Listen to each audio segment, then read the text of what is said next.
Welcome to the Friday Matinee here on your hometown station, AM 1220 KHTS. I am T. Oh, and there's no George.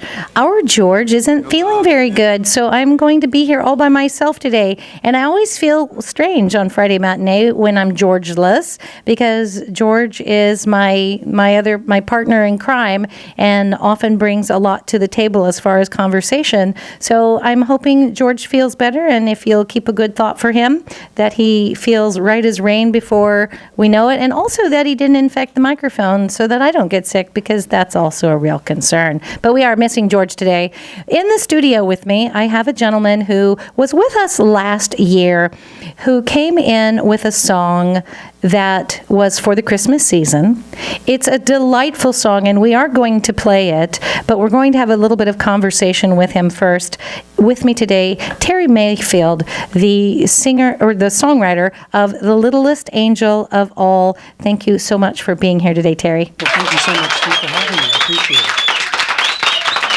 Okay, the song that you brought into us, The Littlest Angel of All. First of all, where did this come from? Well, it came from, I've wanted to be a songwriter for all my life, and one day I realized that that was still my passion, even though I hadn't done it for 40 years. And I heard the songwriters, I don't remember their names, of the song Silver Bells, and they were given a seminar, and they were talking about how that was the greatest song of all the ones they had written, was a Christmas song. And so that kind of stuck with me, and I thought, gee, maybe I'll write a Christmas song. Now, well, let me ask you a question. Where was music in your life? Like, where did it come from when you were very, very young? Did you play an instrument? Did you have exposure in the house? What was music like for you even before that seed was planted? Musical influence was my mom. She always played a lot of classical music for us. My grandmother got us all my brother and sisters and I, some music lessons. So I had like maybe 2 months worth of organ lessons, but it just stuck, and I enjoyed music. And I wanted to play guitar so bad when I was about 12. I couldn't get my parents to buy me one, so I made one out of a cigar box and a yardstick. Okay. And I couldn't figure out why it wouldn't make any sound. So instead of air guitar, you actually had a prop. I had a prop, yeah. You were working that. And so, all right, so music was important to you. Music was a part of your life. And then as you got older, did you participate in anything in school? Because I always think if there's that one person listening who has that relatability, like, oh, they're at a point in their life, because I think your story is really remarkable. It's the reason I've brought you back, is not just the song, not just the season, but I love that you did something that you had always wanted to do. So in school, was there, a point where you were involved in any kind of music or creativity? Well, what kind of pushed me over when I was in junior college, I bought a piano from a friend's mother, and I thought, well, I'll take a class. They had a beginning piano class at 7 in the morning, and I went there, and at the end of the class, the instructor encouraged me. He said, I think you've got something. Why don't you should take more classes? And within a year, I was a music major. Wow. So you went from, what were you originally, were you undeclared, or you just... Well, I was an English major at the time. I was going to be a teacher. Right. So, but he encouraged me, and I got, interested in music, and then I went on to Cal State LA and Cal State Northridge. But I realized they were teaching me academically how to be a musician, and I wanted to be a working musician, and so I quit that, and I went to... And they are two different things. Yeah. Yes. And I went to a private school, the Dick Grove School of Music. Oh, yeah. I don't think they're around anymore. No, but I remember them. Yeah. And I was learning how to be a musician, and eventually I was getting paid to play. Nice. As a pianist, or...? Actually, the electric bass is what I played professionally. Aha! So that whole box and yardstick thing kind of worked out for you in the end. Yeah. And then life once you were because I can tell you, I was a working musician. And I always say that I earned just enough money to keep my pantry filled with top ramen. Because, that was the money I was earning. First of all, gigs are few and far between. And then you'll have the big gig and you make the money, and then you take the little gigs, and it's tough. It's a tough business. Yeah, I only made enough money to buy more musical toys. Ah, you were that person. It was never living. Yeah. And so, so then life, you decided to do what? Well, my wife and I don't know if we decided, but we had a baby. And that's what I realized I wasn't going to make a living as a musician, so I had to go get a real job. and I got into sales and once I was so involved in work, I didn't have time to do music for many years. Now, somewhere along the way with sales, is this when you got involved with Toastmasters? Because you're an incredible speaker. Yeah. You get up in front of audiences. Did that happen while you were working, that you did that? It did, because when I got into management, I knew I had to learn how to speak in front of groups because I was scared to death to get in front of anybody. And They say that that's one of the things people would just rather not do ever. that was me at one time, and so I got over that fear with Toastmasters, and then that led to public speaking and becoming a professional speaker too. And then at some point, music was still in the back of your mind, still in yeah. the back of your heart. Did you play for fun and family and do? Oh, all the time. I play for my kids and my grandkids. I still have a piano, guitar. I play all the time. Did you do you make them play? I'm just curious. Did you get them lessons like was your grandmother, you said? Yeah. No, yeah. Well, 2 of them are too small yet to take lessons, but the other 2 are already studying music.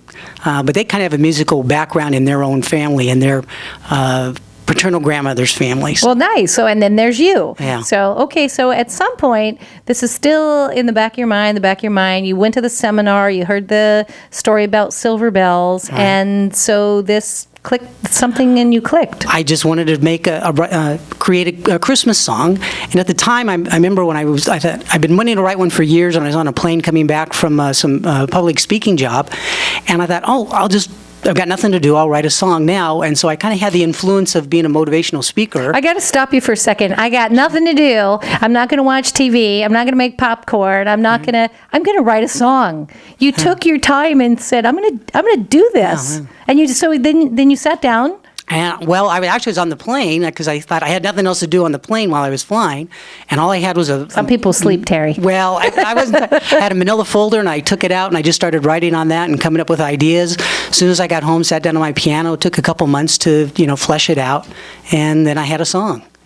Now, where was the inspiration? Since you knew you wanted to write a Christmas song, you knew what was the inspiration for the littlest angel of all?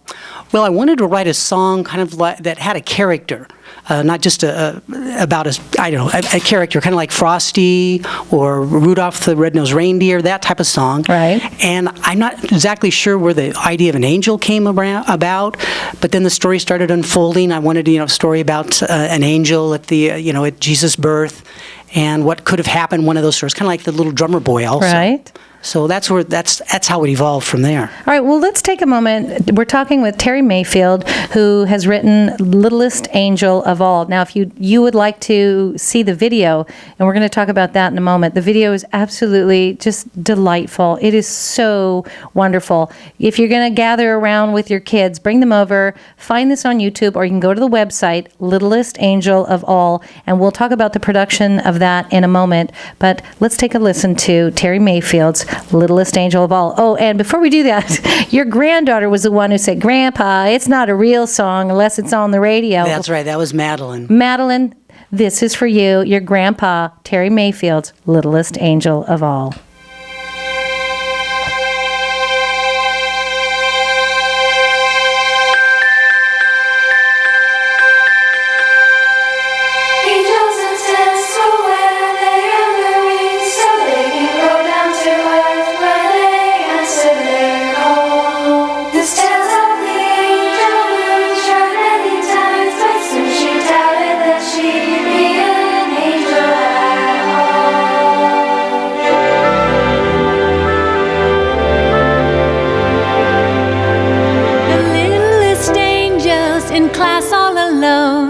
The others left searching the names on the wall. Did they learn their lessons? Did they earn their wings? Ready to answer their call.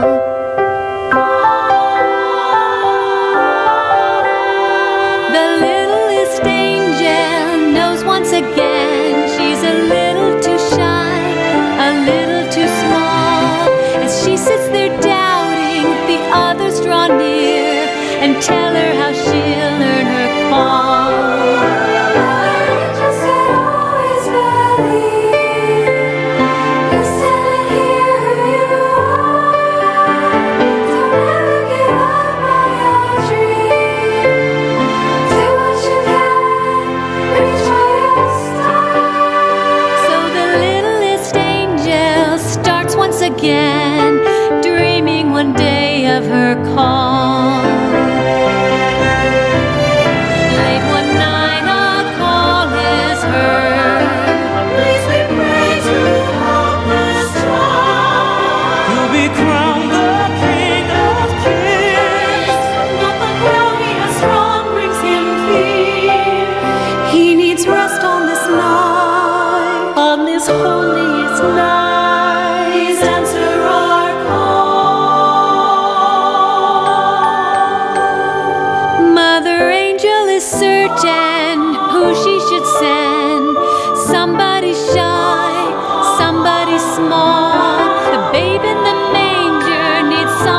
like him, and someone who dreams of her call.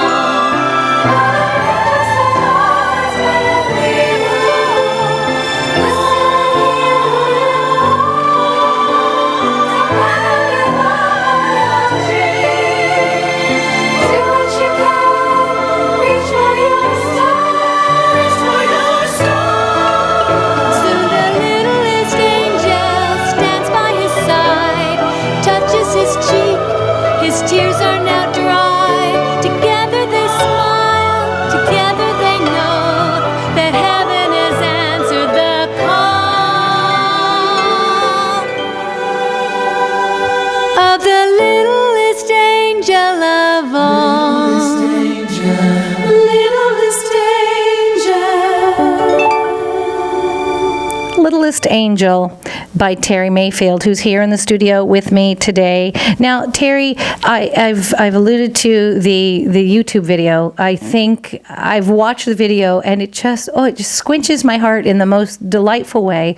The character is wonderful. I just love the character that's in the video, and the song is delicious. Tell me a little bit about how it evolved now from the song to the video that we see on YouTube or on your website, littlestangelofall.com. At one point, I realized I had the song, but what I really had was a story. And I thought, oh, this could be a children's book. And so I kind of waned away from the song and started focusing on the book and wrote the book. And in the process, I was looking for an illustrator, and I just came across this display at Cal State Fullerton, and I thought, that's the one who's going to do it. And I looked at hundreds of illustrators online, and I ended up with Lauren Galejos out in Brea. Now, Cal State Fullerton, was she a student that she had the work displayed, or it was just there at I don't remember what. It was just on display. Okay. I was there for a job fair, and I just happened to see it. And it spoke to you. And it spoke to me. Her giraffe, that's kind of her signature illustration, caught me. And okay, so now so from the song, you find the illustrator, and it's evolved into a book, and what we see when we go to YouTube, the production of that. I know there are people who have projects in their minds, and they think of them, or on a cocktail napkin, or in a book somewhere, or scrawled on the refrigerator on the whiteboard. To go from concept to ultimately creating the song, you went in, and you also, when you went to record it, I'm always fascinated, and I think people need to understand the work that went into ultimately creating what went, again, from seed to plant. Yeah. What was that process like, the recording? Let's start there. Well, my nephew is a producer, and so that helped. He does Music a lot of producer. music producer. He helps a lot of people who are getting their first CD out there, their first album. And, What's his name? Jameson Trotter. All right, thank you, Jameson. Yeah. All right. And so, he was the obvious go-to to help me. Mm-hmm. And I could hear the song. I could hear it in my head, and I would tell him what I was hearing, and he fleshed it out. With the children's choir, with the adult choir, with the oboe and the clarinet and all that, and the orchestration. And he just put it all together. Whatever was in my mind, I'd explain it to him. He'd say, "Is that what you want?" And no, I'll change it. And finally became what I heard in my head. Oh, okay. And then we get the music, we get the CD, you find your illustrator, you start to create the imagery. How long from the moment of telling Lauren, was it? Telling her the idea and letting her hear the song until you started to see drafts of The Littlest Angel? Well, yeah, that took almost a year for her to do the illustrations. Okay, It's quite a labor project. of love. Yeah, That's longer than it is to have a baby, to have your littlest angel. It was. So from concept to that ultimate bit of artwork, a year. Yeah. And so then it became, you started, what was the next process once you had your art? Well, I'd already written the story, and I had to tell Lauren. I said, "This is what I see on this page. This is what I see on this page." Kind of like with Jamie, he just fleshed out the music. She fleshed out what I was seeing in my mind, and believe me, she saw a lot more than I did. She was very creative. It was amazing what she did. And then I thought, well, gee, I've got this music, I've got this artwork. Maybe I should make a video, more like I forget what they call it when they're laying out a movie. Right, like a storyboard? A storyboard. Uh-huh. And so I thought I was just trying to create a storyboard, and then Jameson showed me how to add the subtitles on there, or the Right, the words, and right. I'll just make a video. And all of a sudden, I hadn't even occurred to me, but thought, okay, that's what people need to see. All right, and now to be instigator here, I love The Littlest Angel. Well, thank you. I love this character. I love this story that no matter how small you are, you have gifts. You have the ability to do something. You have the power, no matter how small, no matter how insignificant someone thinks they are.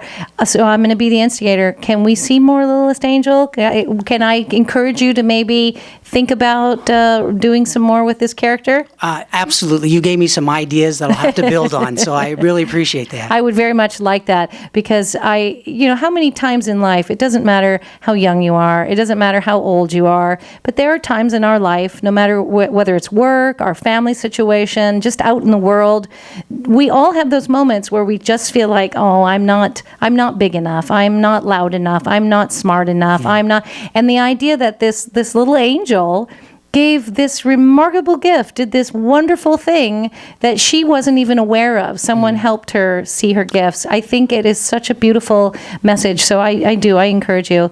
Again, we're talking with Terry Mayfield. He is the writer of the song you heard, Littlest Angel of All. I encourage you to go see this on YouTube. And littlestangelofall.com is the website. And if we go there, we're able to download the song. Oh, you can download the song. You can download the lyrics. You can access the video. And watch it with your kids, or, even if you don't have kids, if you're grown up and you're saying to yourself, I don't know if I'm big enough, important enough. It's like, it's a lovely message. So Terry, thank you. Thank you for what you did. And now when you leave, you've been given your marching orders. Well, thank you so much. You have to go back and create more. And as a speaker, you're doing still traveling around and doing some speaking? Not as much traveling, but doing a lot of stuff locally. I just did some stuff for the Valley Industry Association on leadership and sales, and I've got some other programs lined up for next year already. All right, and if anybody wants to get a hold of you as a speaker, how will they do that? They can reach me through littlestangelofall.com. Just there's a contact on there, and they can reach me through that. Awesome. Terry Mayfield, thank you for bringing her today. Very grateful that we brought you back out at the Christmas season. Stay with me. You're listening to the Friday Matinee. We'll be back in a little bit with a singer-songwriter. I'm very excited about bringing her in. We're going to have a live performance. So stay here. We're going to do a little bit of business, and then we'll be back after these messages.